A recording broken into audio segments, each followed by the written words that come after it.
بسم الله الرحمن الرحيم. Again, الله يعينكم اليوم.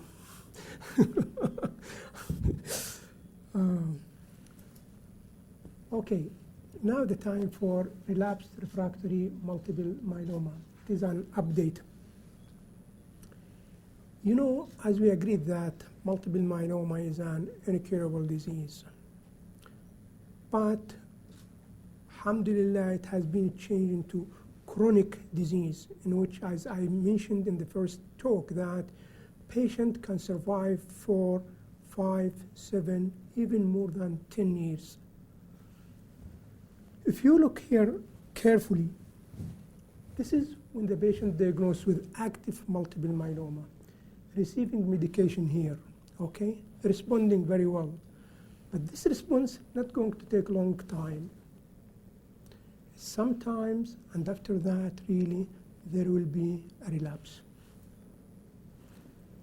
When at relapse, alhamdulillah, we do have something to do for our patients. There are medications.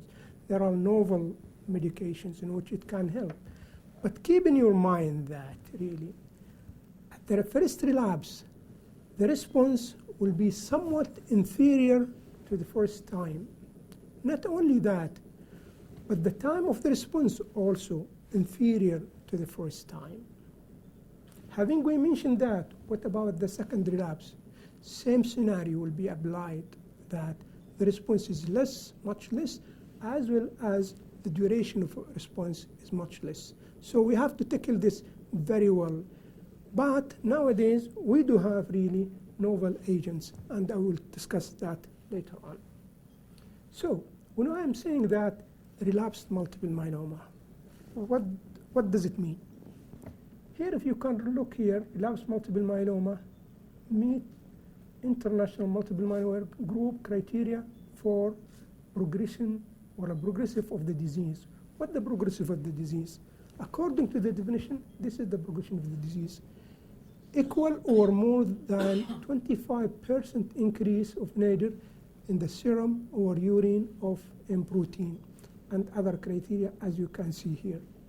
Okay? Having we mentioned that, there is a relapsed refractory multiple myeloma. What's the definition of that? Progression on therapy in patients who obtain more or equal minor response or progress within 60 days of most recent therapy. Again, there is something called primary refractory multiple myeloma. This is more worse, actually. Why? Because there is a progression on therapy without having achieved at least minor response. That means the disease is very aggressive and the treatment going to be really probably not optimal. Having we mentioned that, what are the recommended workup at relapse? When we are diagnosing the patient relapse, or we are suspecting that patient has a relapse of his disease. Of course, as usual in medicine, medical history is very important, as well as physical examination. This should not be ignored at all. CBC differential is very important, especially to look for anemia, for sometimes thrombocytopenia, leukopenia, and so on. From other, for example, protein studies, in protein, either in the serum or in the urine, we have to find out how it is. 24-hour protein electrophoresis is important. Serum and urine immunofixation, same thing as I mentioned in the stuff. Serum free light chain, this is very important actually, and should be available in every hospital. Sometimes it is not available, and the lab is making an excuse that the reagent is not available, but it should not be accepted actually. What about bone marrow aspiration and biopsy? Is it necessary when you are seeing that clinically your patient relapsing with multiple myeloma, or he was already diagnosed multiple myeloma, received treatment, yes or no? Probably when there is non-secretory myeloma or myelodysplasia or a clinical trial, you have to do bone marrow aspiration and refine biopsy. Imaging techniques, are they important? Probably yes, important. Sometimes I'm doing skeletal survey, repeat MRI of the whole body. Do we have to evaluate genetic abnormalities at relapse? Some clinicians say no need. Some of them, they are saying no, it is important, because we know that every time patient relapsing, this is due to silent or a new clone development in the patient. And this is probably associated with a new cytogenetic analysis. Okay, we agree. So what? The patient is already relapsing. Prognosis is really grim. It will not help much from prognostic point of view, but it can be done. Do we have to evaluate immunoprofiling at relapse? Of course, we know the patient that he's already relapsing multiple myeloma, prone to get infection, and we have to give prophylaxis and so on. What is the role of a new imaging assessment at relapses?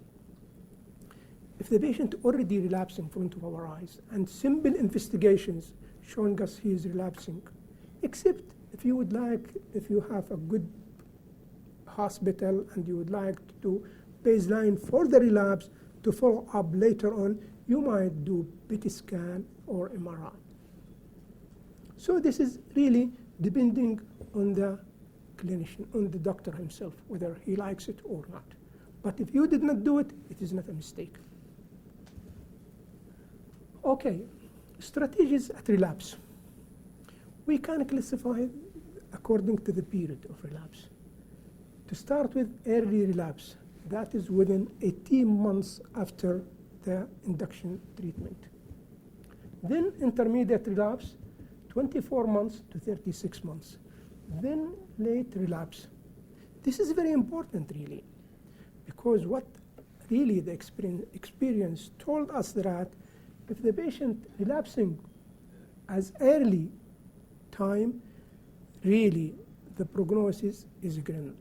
And probably there is no more space for a second transplantation, because it is not going to be effective, and if it is effective, going to cause might be some patients some complications of MDS and so on. Okay? What about intermediate relapse? Yes, patient can be given treatment, patient can be given transplantation, but nowadays this concept is changing somewhat, because we start to use maintenance treatment, especially with Revlimid. And the new criteria came up that if the patient does not use maintenance and relapsing after 18 months, he will be eligible for a second transplantation.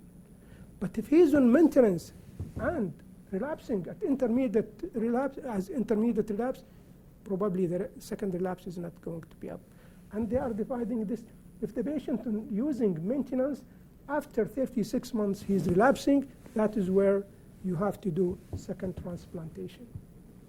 Efficacy of previous treatments and duration of response is very important. Duration, as I explained, but efficacy is very, very important when we are deciding about our patient stringent complete remission or partial remission. Toxicity of previous treatments is very important, because we know that proteasome inhibitor, mainly Velcade or bortezomib, can cause peripheral neuropathy, and we have to be. And some patients, they can tolerate the drug very well, and there is no evidence of. But some patients, they will early in the treatment, they will develop peripheral neuropathy, and those patients, you have to be careful. If you challenge them again with the proteasome inhibitor, they will develop more peripheral neuropathy. So we have to keep this in mind. Type of relapse, and this is really very important and somewhat controversial, biochemical versus symptomatic. If the patient relapsing with symptoms, frank multiple myeloma, there is no discussion. Go and treat your patient, give him the best treatment. But if there is a biochemical, what mean by biochemical relapse? When the M protein started to come up, and this is very important to look carefully in it. If they don't jump directly on a patient and treat when the M protein coming up. You have to wait to evaluate the patient. Sometimes those patients actually with mild increase of M protein, they will take long time to get a full relapse and no need for the treatment. You will spare the patient from side effects. But if you are observing this, and the most important thing here is just observation and follow up your patient. okay, to repeat the M protein and to look for it.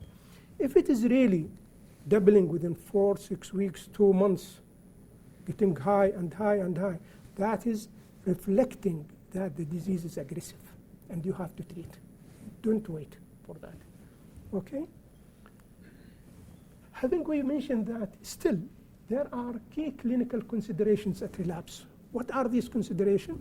Of course, patient himself, the age of the patient. Patient, when he is relapsing younger than 70 years of age, I will find out if he can tolerate chemotherapy. If he is older than 25 with really some comorbidities, pulmonary disease, heart disease, and so on, severe uncontrolled diabetes mellitus, that is really a different story. Performance status is very important, really. Whether oral or IV, some patients coming to the clinic tell, please, doctor, I don't want to come to the hospital every week for this injection. I don't want. Ya ibn halal, this is better for you. I got enough, doctor. Huh? This time, we have to think about oral. And nowadays, alhamdulillah, shukullah, oral medications are available. Okay? Bone marrow reserve is important, as well as patient choice, as I explained. Sometimes even if the patient does not come, and some of our patients actually outside Riyadh, they are coming from Abha, from the north, from the east, from the west, and I can manage really to give them the medications. For example, Vilcade, I agree, there is an agreement between the pharmacy and me that I will prescribe the medications, I will write medical report, and the drug will be provided from our hospital. The patient can take it to go to Abha, to go to Al Hafuf, to go to anywhere and he can use it. And he can come back in 1 month as a follow-up. It's easy and acceptable. Disease and molecular assessment is very important. Extramedullary disease, giving a very grim prognosis. Aggressiveness of the relapse. Clinical versus biochemical, I explained that. Focal lesions, speed of paraprotein increase, again, this is it. Cytogenetic risk status. Sometimes you are not depending on it. Just from the start, we are deciding whether the patient high risk, intermediate risk, or low risk. Prior treatment, whether the patient underwent autologous stem cell transplantation, proteasome inhibitor as based in the induction treatment, or lenalidomide based. This is different when you have to consider the treatment for your relapsed patient. Alkylator, and if the patient on maintenance or not. As I explained before, if the patient on maintenance, the best time to relapse, if there will be a relapse, after 36 months. Okay? Response and tolerability, progression-free survival, response prior therapy, and so on. And adverse events, of course, as I explained before. So, treatment goals matter. It is really matter. Huh? Between you have to evaluate your patient and performance status, and if there is a biochemical relapse, frail patient, after a prolonged first response, and the patient is not much interested in treatment, RD is a good combination. RD, Revlimid and dexamethasone, good combination. Or IRD, oral proteasome inhibitor. All on all oral. Patient can take it and can come back in 1 month for a follow-up. No problem. But if the patient young really, and there is an aggressive relapse, you have really to go aggressive in the treatment and to be aggressive in the treatment, okay? And to give them DARA, RD, also manageable in older patient. This is in young patient as well as in old patient with good performance status and no comorbidities. So, currently many options exist. As Dr. Amr mentioned to us, the initial treatment can be due to this. Again, we can add the same things with some novel agent, especially second class. For example, here we add carfilzomib RD. Oh, I'm sorry. Oh, okay, here. You see, other monoclonal antibodies are available here, in which we can give as a salvage therapy. And third line, of course. So, to make it easy, there are many options, many combinations of treatment to treat your patient. Go by ISMO guidelines in 2017. in relapsed refractory myeloma. And these are the guidelines. First, relapse. If the patient treated with IMiD compound-based induction or bortezomib-based induction. Let us take the first category. IMiD compound-based induction, proteasome-based doublets. You can give doublets, and to give KD or VD. K, that means carfilzomib, which is the second generation of proteasome inhibitor. Okay, we can give it in the relapse patient. Or VD, simple VD, if there is no previous side effects and the patient tolerated very well in the past, or he received Revlimid as induction treatment. If there is or to be treated by bortezomib-based triplet, not doublet, but triplet. With here you can add monoclonal antibody, daratumumab with VD, an excellent combination. Banu, VD, EVD, VCD, simple one, and it is available and cheap. Okay?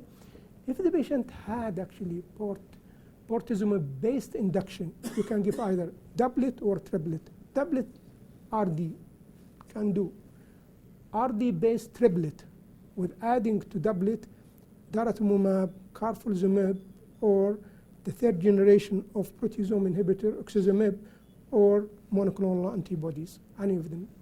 If the patient is not really fit for here or relapsing after the treatment, nowadays we have the second generation of IMiDs, bortezomib. Bortezomib can be added to daratumumab and can be given as a treatment.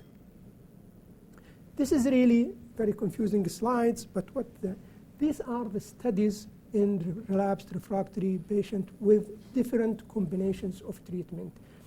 And this is the network meta-analysis actually.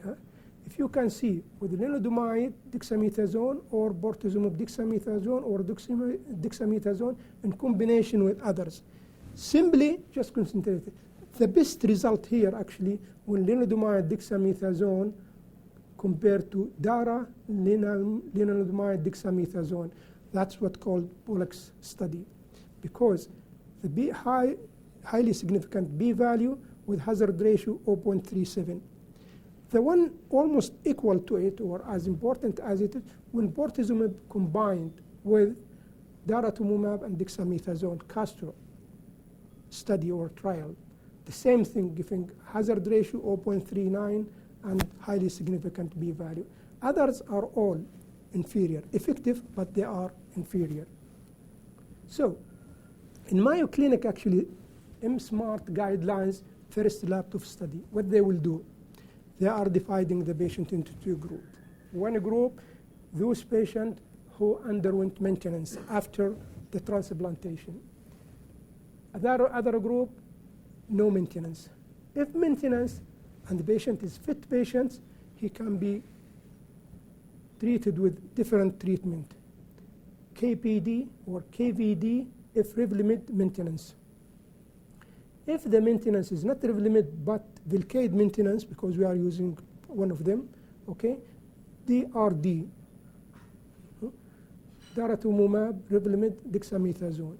If the patient is indolent relapse or frail patients, go easy with that. DVD can do, ICD can do, and many combination of the medications can do. It depends on the availability of the drugs in your hospital. And sometimes might be some people, they will think about the cost, because some of these medications are expensive. If the patient is not maintained, fit patient, KRD or DRD, it is more or less the same.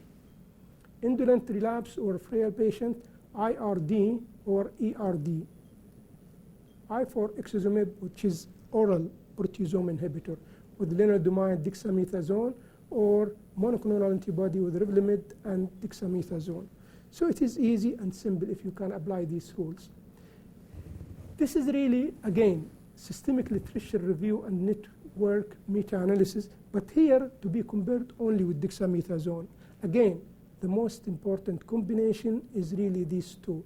When daratumumab combined with lenalidomide and dexamethasone, it is giving the best. Again, carfilzomib, lenalidomide, dexa is more or less almost nearby. So we do have very good options really to treat our relapsed patient whatsoever. We have many options.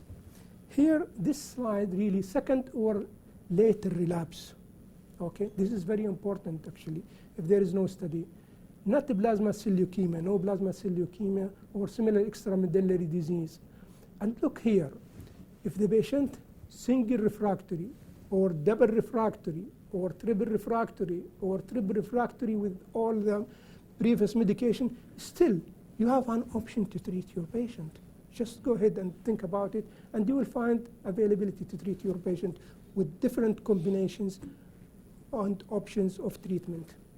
I will not go into detail, but this is again, if the patient quadruplet refractory, that means your relapsed patient is really refractory to lenalidomide, pomalidomide, bortezomib, carfilzomib.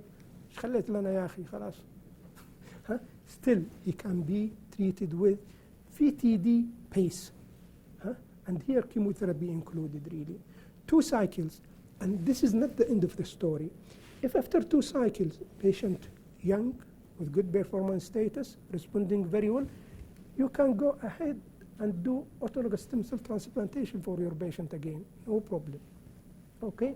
Or otherwise, you have to maintain him on the same medications. Depends on which medication he tolerated or did not tolerate in the past, and you can manage all these things and put it forward. Again, if the second or late relapse, secondary plasma cell leukemia or extensive EMD, because this is still, we are seeing some patients like this, especially nowadays when we are treating our patient successfully. Again, VDT pace is again another option for that. And it is probably the only option now. And again, if after 2 cycles, patient responding very well, good performance status, no more complications, you can go with transplantation. Go ahead and do transplantation. So multiple myeloma, as I told you now, it is a chronic disorder. Yes, relapse, first relapse, second relapse. Again, we do have options. We have combination of treatment. It is a very difficult disease. It is a very lot of complications. But still, we do have options nowadays, actually. Multiple medications, multiple combination of treatment. Okay. This is just to show you that the importance of lenalidomide. This is phase 3 lenalidomide-based treatment options for relapsed refractory myeloma. And you can see here when lenalidomide combined with carfilzomib, combined with ixazomib, which is the proteasome inhibitor, combined with daratumumab, monoclonal antibody, is still giving good complete response. But the best one is with DRD. Giving up to the complete remission or more, 46, you see? And even the median follow-up up here, even 17 months, but it is fine, okay? What about if we shall look at the bortezomib-based treatment? Again, with different combination. First of all, to compare carfilzomib with Velcade, which is both are proteasome inhibitor. Second generation and first generation. Still, there is some improvement when we are using carfilzomib. The problem with carfilzomib, you have to be careful in patients with heart disease, because up to 15% of the patient, they will develop cardiac side effects, either ischemic heart disease, atrial fibrillation, or might be hypertension, or pulmonary hypertension also. So you have to be careful to evaluate the patient very well for cardiac toxicity. Or to add to VD, DARA VD. It's again giving a very good nice. Here, for example, complete remission, 26% of the patient, they will achieve more than complete remission or better. And the median follow-up and overall survival up to 13 months. Elotuzumab, another monoclonal antibodies, again, can be combined with VD and giving up to 16 months. Not only that, but what about IMiDs, the original treatment of multiple myeloma? Pomalidomide is now became available and it has been approved, but it can be used actually in the second relapse. And can be, in fact, combined with dexamethasone, combined with bortezomib, combined with carfilzomib, with daratumumab. By the way, I have a patient who is now 57 years of age, IgG multiple myeloma, treated with induction, responded, underwent transplantation, number of years in complete remission, relapse, treated with carfilzomib based combination treatment, responded, but later on she lost the response. Then daratumumab based combination, then she lost the relapse, the response. Finally, I put her on pomalidomide, cyclophosphamide, dexamethasone. MashaAllah, tabarakallah. Her IgG was 52. Dropped down to 20, dropped down to normal. Excellent response. She continued with this for, I think, about 4 or 5 months. Unfortunately, last time she presented to the clinic with a lump in her skull. And I looked at the IgG, it is only 9, normalized completely, no more M protein. But unfortunately, she developed extramedullary disease. That lump, fine needle aspiration, confirmed it's a plasma cell. And when I did for her just simple skeletal survey, I did not go for PET scan or whatever, those expensive things. Do simple thing, skeletal survey. The skull is full of punch out lesions. And probably this is pomalidomide. From my previous experience, when we were treated our patient with thalidomide, thalidomide was good drug, but not for the extramedullary disease. And probably pomalidomide, I'm not sure, but probably following the same steps. I don't know. This is very interesting. Huh? So, again, with pomalidomide, this is optimism study design. When pomalidomide combined with bortezomib and low-dose dexamethasone versus FIDI, it shows better improvement. Not only that, but also isatuximab. This is a new monoclonal antibody against or anti-CD38, same as daratumumab. It is a new now coming up, okay?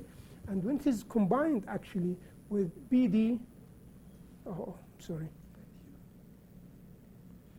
okay.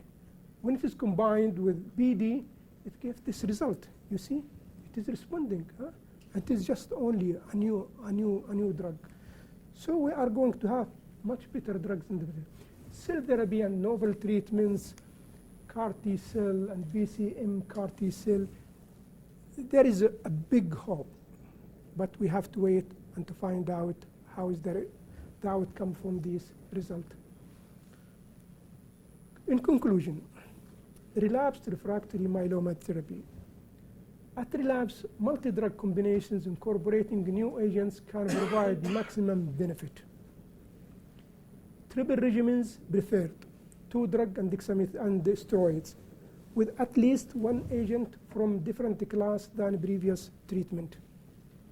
Even minor responses have clinical value in relapsed disease. If you will extend the life by a few months, is good. And you might put the patient in remission, go ahead for transplantation, and there will be better outcome. Because no therapy is curative in myeloma, all options need to be tried sequentially. However, there are no data of optimum sequence of regimens for relapsed refractory myeloma. But as I mentioned before, we do have many options, many different combinations of treatment. If this doesn't work, we have to try the others and so on. Patients should be treated to achieve best response while taking into account potential adverse events and maximizing supportive care. Supportive care is very important. There are promising new agents in development, and patients should be encouraged to participate in clinical trials because that's what's going to show us if there is a response or not. And I brought this slide really because I know that you know all these things, but look to the new column of the treatment of multiple myeloma. So in the future, inshallah, we are aiming that we are going to cure myeloma, even though it is going to take some time. Thank you very much for your attention. So I have this case really to discuss it with you. indicating that myeloma is a chronic disease. And every time, try to treat your patient with the available medications you do have. To repeat the transplantation when it is time is also beneficial. And I will just discuss this case with you. This is a patient, 43-year-old Saudi male patient who was initially referred from a private hospital in 2011 as a case of left chest wall plasmacytoma for further evaluation. Okay? Just to make it more shorter. On examination of that patient really, chest showed 9 by 8 centimeter non-tender mass on the left side, including left breast fixed to the underlying structure. Investigation showed that normal basic investigation, but serum protein electrophoresis showed IgG kappa. Kappa lambda ratio increased 18. And bone marrow aspiration and biopsy showed no involvement of multiple myeloma. Beta-2 microglobulin 2.7. Left breast biopsy consistent with plasmacytoma. So this patient has plasmacytoma, has abnormal serum protein electrophoresis, abnormal kappa lambda ratio, but no involvement of multiple myeloma. So proceed to the MRI, showed really multiple lesions all over the body. So here is the diagnosis, clear cut, multiple myeloma, no doubt, regardless of the bone marrow. Okay? Okay, this is just the summary about the patient. So, and this is the skeletal survey. This is the chest X-ray of the patient. You see here how is the plasmacytoma, not only one, but also there is another one there. Okay? Okay. And this is also, this is, so the assessment on the plan. So the patient was diagnosed plasmacytoma, stage 1, IgG, multiple myeloma. Okay? He was started on induction treatment, and this is in 2011, at that time with VD, and of course supportive treatment, including Zometa. Following 4-cycle induction, soon he had progressive disease with IgG kappa with M spike. He was given CTD, so we changed VD into CTD. And the cortisone, dexamethasone, decreased in dose because patient has psychosis. He achieved very good partial remission, alhamdulillah. And on February 2012, showed response, very good partial remission, okay? So he underwent melphalan high-dose chemotherapy and autologous stem cell transplantation in March 2012. So he did very well. He was discharged from the hospital in a very good condition. And in August 2013, that is more than 18 months, and he was not on maintenance, okay? Presented with severe dry cough and shortness of breath with no fever while he was on thalidomide and prednisone. So he was given, he was not given lenalidomide maintenance, but thalidomide prednisone. At that time, we were giving this as a maintenance treatment. So imaging study showed there was an expansile lytic lesion associated with soft tissue mass noted involving the anterior part of the left fifth rib. The right fifth rib also showed expansile lesion, another lytic lesion also seen. His CBC, I think it was within normal limits, yes. The patient was referred for radiation therapy for this. So he received palliative radiation therapy, 20 gray in 4 fractions to the left chest wall, fifth rib. So it is improving. In September 2013, urine protein electrophoresis showed a free kappa light chain, monoclonal gammopathy, and subsequent the patient was started on combination treatment in form of VCD with full supportive treatment. He received 3 cycles with improvement of his symptoms, and he was continued on such treatment. Followed up CT scan showed interval resolution of soft tissue mass lesion surrounding the expansile lesions of the 5th rib, but no change in the expansile lesion, as you can see here. So at that time, the patient told, okay, doctor, you told me multiple myeloma, you treated me, underwent transplantation, I would like to go abroad, because abroad there is a better medicine over there. So I told him, of course, it is your choice, and this is a full medical report, and go anywhere you like. So he chose to go to Germany. Okay? In Germany over there, they evaluated him, and they, oh, no, this is too much, I think. Oh, I'm sorry for this. Where we are? I think we were here, huh? In August 13, and lytic lesion. Yes. Yes. He went to Heidelberg in Germany. Over there, they evaluated him.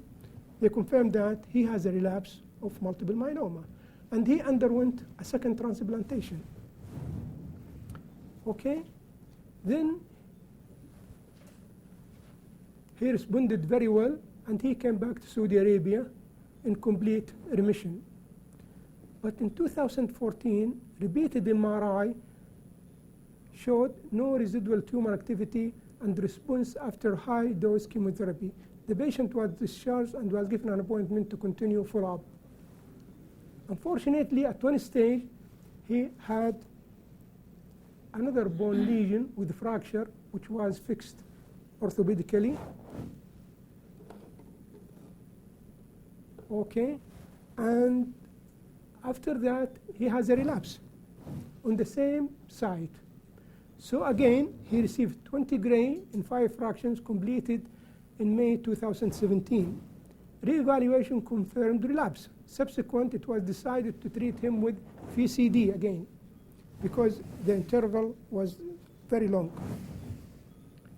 He was started on this regimen with supportive treatment. The patient was given an appointment to be seen again in 3 weeks. He showed good response after the 5th cycle, but he started to have symptoms of neuropathy from the Velcade, peripheral neuropathy. And then it was stopped, and he started on maintenance with Velcade 2.6 every 2 weeks. And his peripheral neuropathy to some extent improving. Zumeta could not be given anymore to him because he has dental problem and dental extraction. So he again went to Germany over there, and PET scan showed progressive PET avid bone marrow lesion, as well as multiple new extraosseous manifestation consistent with multiple myeloma progression. So he was started on DRD. So daratumumab becomes available in 2017. So he was started in Germany there, and he came to us. So I continued with him the same medications, and mashallah, tabarakallah, he is was in remission for more than 1 year. But after that, unfortunately, he relapsed again while he is daratumumab and this new combination. And that relapse was so aggressive, within 2 months really, his performance status decreased. He becomes really to the hospital in a very miserable state, and he passed away. Allah yarhamah. So this is a good example that we can treat the patient with one treatment, well, one transplantation, second transplantation, one combination chemotherapy, different combination chemotherapy, a novel agent of chemotherapy, and inshallah ta'ala the patient can live a number of years. So he was diagnosed in 2011, and he finally passed away, I think, in late 2017. After 2 transplantation, number 5 different 5, doesn't matter. Go ahead and give. You have an option, you have combination, different combination of treatment, and this is the clue of the relapsed multiple myeloma. You don't stop the treatment. Try, give the patient 1, 2, 3 trials. ربنا ياخذ باليد. Thank you very much. Any questions about this case? Okay. So we'll make it interactive, okay? I want to see what your opinion in those two interesting cases in myeloma, okay? So the first one is, you said 22, I had a 21 years old, okay? I think this is the youngest. This is the youngest in King Faisal so far. 21-year-old presented with multiple myeloma. His presentation, just quickly, he was previously healthy. He presented with 4 months history of progressive forehead mass extending to bilateral orbits, causing headache and double vision. Biopsy of the lesion showed plasmacytoma. His CBC and chemistry were normal. CT scan showed diffuse lytic lesions and small soft tissue masses in the pancreas, retroperitoneal, and the penis. His serum protein electrophoresis showed 18.2 gram of IgG lambda, and also 1.1 gram seen lambda chain in the urine, and serum phe chain ratio was abnormal. Bone marrow actually came back negative with normal karyotype, and fish, of course, was negative. I mean, this is because it's negative. First, do you agree that this is multiple myeloma or not? We all agree, right? So regardless of the negative bone marrow, which you can see it in multiple occasions, with the clinical picture and you have evidence plasmacytoma, this is clearly multiple myeloma. Tamam? How do you approach 21 years old with multiple myeloma? Induction followed by allogeneic. What induction do you use? Yes, I would use some Yes. Okay. Let me just give my opinion. Sure. I would treat this. I would treat this patient with whatever the most effective therapy that can be used, KRD or whatever. Get them into remission and take them to allo stem cell transplant. We have patients with allo transplants alive after 20 years. I have patient with the myeloablative, and these days, the older studies that showed 40% of mortality, 30-40%, was in the transplants, allo transplant, the age of the 80s. So the new, the current standard of care of stem cell transplantation and care of infections and post-transplant, it is not anymore 35 or 40 or 30 even. It's probably the same or maybe 5% higher than a regular allo stem cell transplant. Okay. Any vision threatening risk if you consider urgent radiation for that kid? Okay, but let's talk about management in general. What do you want to do? You agree with allogenic myeloablative stem cell transplant up front? After induction. Yeah. After induction, of course. And what induction do you use? I don't agree with that. You disagree with that? With my respect to my opinion. But I think I will give, yes, I agree with the best induction treatment to be given to the patient, and might go and do for him definitely autologous stem cell transplantation, either to go ahead with the tandem transplantation or just to wait for the patient, to keep the patient on maintenance and find out how is he. Because my patient, 22, she's still living, and she was diagnosed in 2002. Okay. Of course, they will. This patient is presented with extramedullary lesions. Right. And usually the extramedullary myelomas lesion like this is very aggressive and very Correct. resistant to treatment. That's why I'm afraid if we go with the usual way that we give induction followed by auto or even tandem, still I will have a hidden risk disease anywhere. That's why I will go with Dr. Naim Chaudhry to go with allo, and I think the conditioning now, I don't think Rick will go with that. Anyhow, we'll see. Okay. First, a little bit disagreement with Dr. Chaudhry. EBMT guidelines is still, not guidelines, even the data from EBMT is still saying, yes, we reduced the toxicity from myeloablative conditioning in multiple myeloma, but we went like from 40% to 30%. So it's still significant. This is a 22-year-old. No. Even with the new data, it's still significant, and that's why right now it's actually a lot of studies on the myeloablative conditioning in myeloma being done but it's all under clinical trials. It's not in practice right now.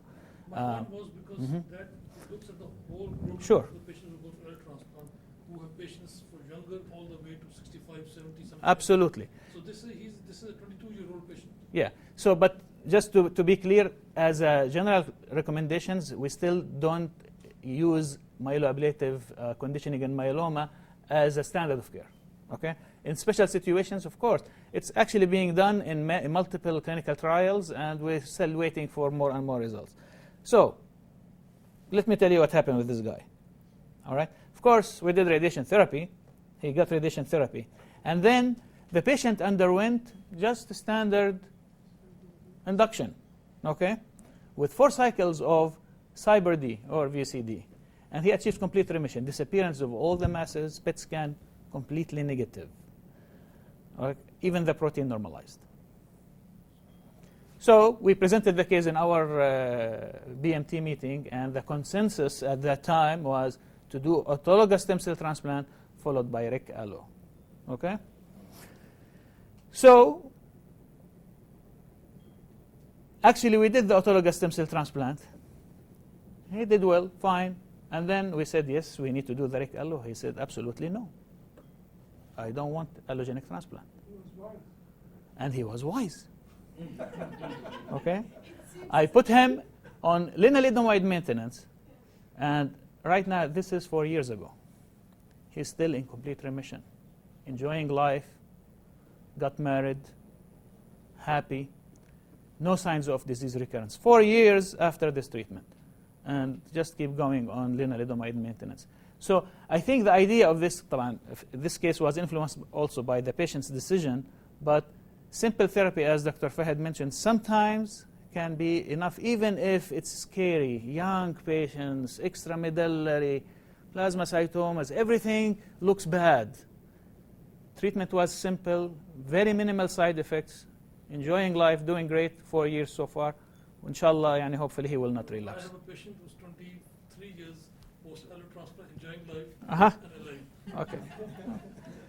Good argument. All right. Other thoughts on this case? Actually, this is just a special situation. Huh? طيب, let's talk about the second one, which is 17P minus multiple myeloma patient. 33-year-old female with no past medical history. She presented with right thigh pain.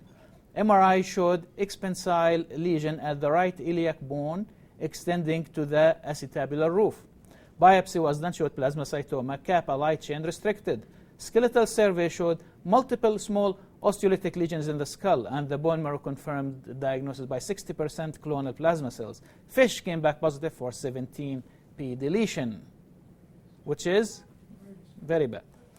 PET scan showed activity in the right iliac bone, but otherwise negative. Immunofixation showed 21.8 gram IgG kappa, and the serum free light chain ratio was 38. No anemia, no hypercalcemia, creatinine is normal. What's your induction choice in this situation? This is 16P, if it's 17P minus, which we talk about the highest risk in multiple myeloma. KRD. Yeah, KRD, and then followed by auto, followed by RIC. Okay. Other choices? It seems he didn't receive KRD. طيب, I'll tell you. This patient actually received VCD. I'll tell you why. Because this patient lives in Jordan, and she's Saudi but lives in Jordan. And she wanted just a way to get treatment between here and there. So carfilzomib was not available. And she said, I cannot come twice weekly for that. So even the Velcade, she got it in Jordan. Okay? So that's why initially we gave VCD. And she was starting with, she did 4 cycles actually, but the response was very slow. Okay, the protein was going down, but very slowly. After 4 cycles, we were not even reaching the partial remission. So that's why she was switched to VRD and received another 4 cycles. Right now, after that, like 8 cycles, she's in partial remission. Okay, what to do next? Go to for transplantation. Go ahead. Go to transplantation. No other treatment before? What's PR. Only PR. Only I PR. would go to another line of therapy. Another line of therapy. At least change. She exposed to many medications, so you have to think about the side effects. And this is why I am recommending that go ahead with the auto-transplantation and then mini-transplantation, allogeneic Yeah, mini-transplantation. that's okay. I mean, I think something has to be done to get the patient into some sort of remission, whether Sure. through autologous transplant first and then if you are building up recallo, you can go at this stage with auto followed by recallo. Sure. Or something daratumumab based to get into some sort of remission, auto transplant, Okay. and then recallo. All right. So actually what I did is, as Fahad, Dr. Fahad mentioned, 8 cycles of therapy. Many guidelines tells you use a standard number of induction cycles, and if you achieve partial remission or better, go ahead. So 4 cycles, if you achieve PR, is enough. You don't need to keep pushing with induction till you achieve CR, because your best treatment is coming, which is the transplant. Okay, the melphalan 200 milligram is gonna put the patient in remission, inshallah. Okay, so you don't need to give, just try to give side effects and make things you might make things worse for the patient. Anyway, 8 cycles, I thought maybe that's a lot of treatment. Let's go with auto. Of course, 17p minus, guidelines tell us that 17p minus, you have to do at least tandem. Okay? Or auto followed by Ric-Allo, right?